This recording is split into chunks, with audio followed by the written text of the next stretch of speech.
Hi, my name is Reginald Andre, and today I wanted to talk about the nominee for Joe Biden, Janet Yellen, and her thoughts on when it comes to cryptocurrency and Bitcoin. For those of you that don't know, Janet Yellen, she is the nominee for the U.S. Treasury Department, and she has been very forthcoming about her thoughts when it comes to cryptocurrency and Bitcoin.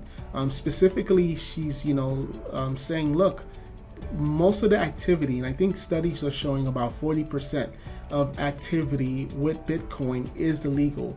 You have everything from human trafficking to drug sales to gun sales, and the topic I specialize is in cybersecurity. She's basically saying that this needs to be a regulated industry. If you're sending money to someone, you need to be able to know who it is on both sides, similar to how if you were to wire money to someone, to a friend in Texas, or if you're going to send a Zelle, payment or something, the government knows this, it's trackable.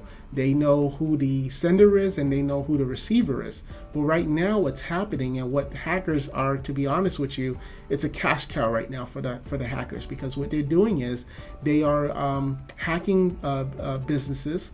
They are getting the information from the businesses' computers and servers, and they're doing what is called doing ransomware. And when ransomware is on the computer, you are no longer able to access your files, and the only way you can get back your files is by paying the money via Bitcoin. Hackers are not saying wire me the money, here's my ACH information, here's my Bank of America information, or meet me outside and I'll give you back your data, just give me the cash in an envelope. They're hiding behind Bitcoin. They are telling these businesses that we are not going to give you your data back. We are not going to allow your systems to operate unless you pay us in Bitcoin. And what's happening now is these businesses are paying the Bitcoin.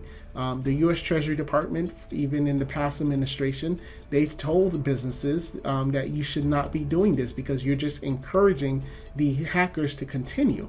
And the hackers are essentially getting this money. Everything is anonymous. There's no accountability. There's no tracing, and it's a cash cow. So it seems like the new administration wants to put an end to this. I'm sure they're getting a lot of pressure from businesses. They're getting a lot of pressure from cyber insurances, because with the way the policies are written now with cyber insurance, they are actually paying out to get the data back. I mean, it's actually kind of an oxymoron, because if you think about it, if someone breaks into your house and they steal your computers, they steal your paintings, they destroy it essentially, right?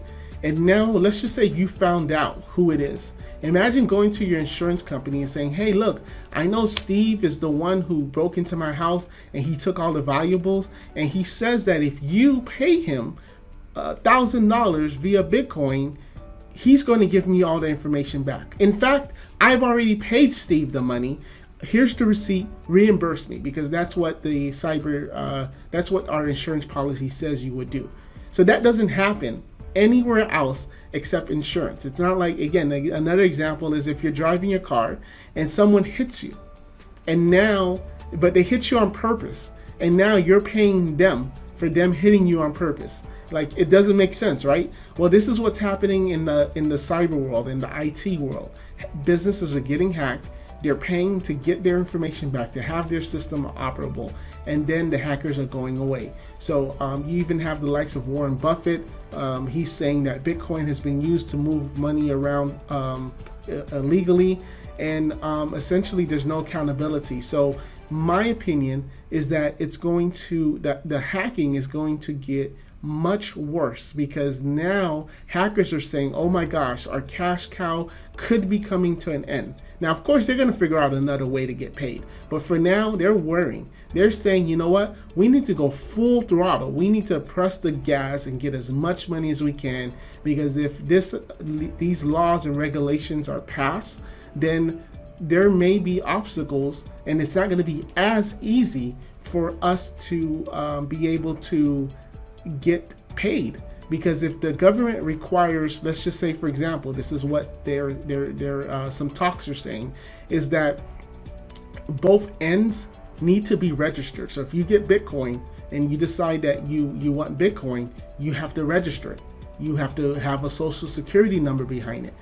They need to know what your address is. So what hacker is going to again say, okay, send it to my Bitcoin, but the US government knows who it is, right? It wouldn't make sense. So I have a feeling that businesses need to hamper down on their security, because these hackers know that their funds may be coming to an end, or may just not be as much, and they're going to try to get as much money as possible from businesses before these laws come into place. So we're going to see. We'll continue to keep you updated, but I think she will be from nomination to the Treasury Secretary, and expect a lot of new things to happen with her and the new administration.